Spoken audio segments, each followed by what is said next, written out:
It's now time to check in on markets. This week joining the show is Luke Beckman from Central Valley Ag, as I had a chance to visit with him on Thursday morning. Here's our conversation.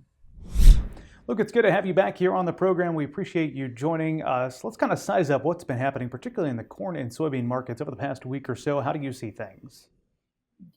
Bryce, we have to go back to the June WASDE report, which happened a couple weeks ago. And that was really a copy and paste report by the USDA. We didn't see any changes to the domestic corn balance sheet, and we saw the crush reduction on the soybean side. Absent of anything bullish in that report, we're just sitting here biding time until we get to next Friday's set of data. That's going to be the planted acreage and quarterly grain stocks reports due out on June 28th.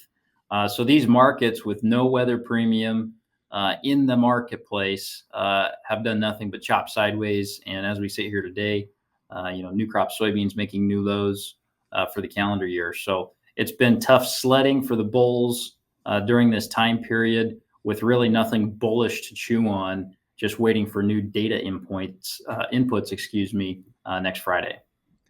Let's talk kind of on the corn front to start with. The managed money, or the funds as they're often called. Remind me, where do they sit in the futures market, and how might that, what could that tell us about their position and where the markets might go because of it?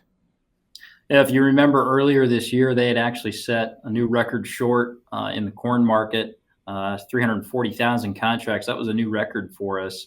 And basically when they're doing that, they're selling paper positions, and that selling pressure will push the markets lower. We did see a reprieve in that activity as we got into the spring, and that's really been our best pricing opportunities looking backwards, of course, was during the month of May. And since that time period, we've seen them build that short position back up again. And so now we sit here as of last Friday's Commitment of Traders report back beyond 200,000 contracts net short by managed money.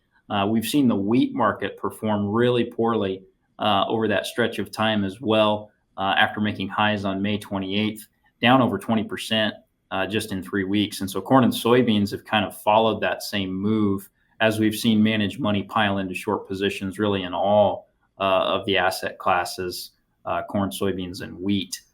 So they really are not perceiving any supply side risks as we sit here today with the corn and soybean markets, and wheat certainly changed too. As we see some better than expected yields coming off as wheat harvest rolls north. So not a lot for the bulls to chew on, and it's been very easy for managed money to push this market lower by adding to those short positions. Good point. Glad you brought that up. Let's talk about that WASDE report, and I guess you pointed out old crop demand. You say it's likely better than what USDA showed in that report. What makes you say that?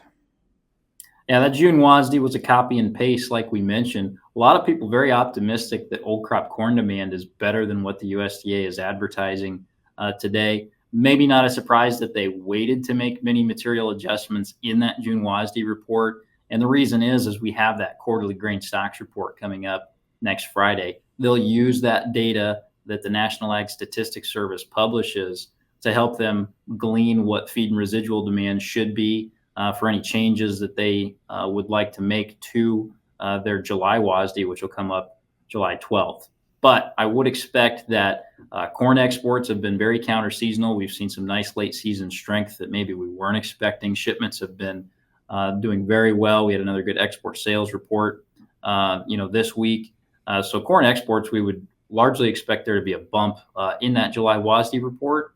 And corn ethanol demand has been very good. Had a Department of Energy report out today. Another good week of ethanol disappearance, corn disappearing into the ethanol channels. So between corn ethanol, between exports, we should see those demand categories tick higher. And feed and residual has the possibility to be adjusted higher as well. So all things considered, old crop carryout on corn, we should expect to see that number come under 2 billion bushels, which is kind of a psychological victory, I think, for the corn market, although certainly corn supplies aren't tight by any means. But moving in the right direction on that old crop carryout would certainly help. And if you could combine some sort of a weather story as we get into July, you might have the makings for a little bit of a rally in this corn market with the right conditions. To your point about the weather story, oftentimes we look out our front or back door, and that's kind of how we imagine things going. It's a big country, though, in terms of the Corn Belt, where corn, soybeans are primarily being grown. As you look across the United States, any areas of concern? There's a few pockets. This week, of course, we're dealing with some heat as you get into the eastern Corn Belt, Illinois, Indiana, those areas. We've also had some excess water in spots. I think you get into southern Minnesota, you're certainly hearing about pockets of areas that have holes. They're drowned out up through there, up through Wisconsin, and they're forecasted to get more rain. If you think back to 2019, that was a year where we did see excessively wet weather. And unfortunately, those stories take time to really play out. They show up in quarterly grain stocks reports maybe next year where we see a quality issue with the crop. You're not going to see those types of things show up next Friday in the planted acreage report because those acres got planted. So they're being impacted now, maybe by excess weather, wet weather, but it does take a while for those types of things to play out. So we should start to see some of that show up in your crop condition reports that come out on Monday afternoons. I would expect we'll see a couple point decline in our good to excellent rating and maybe a couple points higher in the poor to very poor categories next Monday when we see the crop condition ratings. All that said, any particular recommendations you're giving producers this time of the year?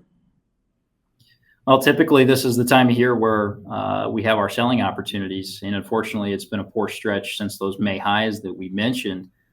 June 28th is going to tell us a lot about the next move that this market will make. As we get into July, which typically is a time where the market is fading anyway.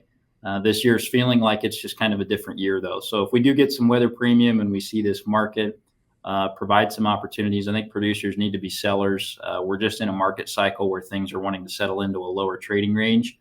We get December corn into that 475, 477 area, which was the old high from just a week ago. That's an area that you probably need to be a seller. If you're sitting on old crop inventory, that physical corn needs to go down the road. There's no reason to be holding that.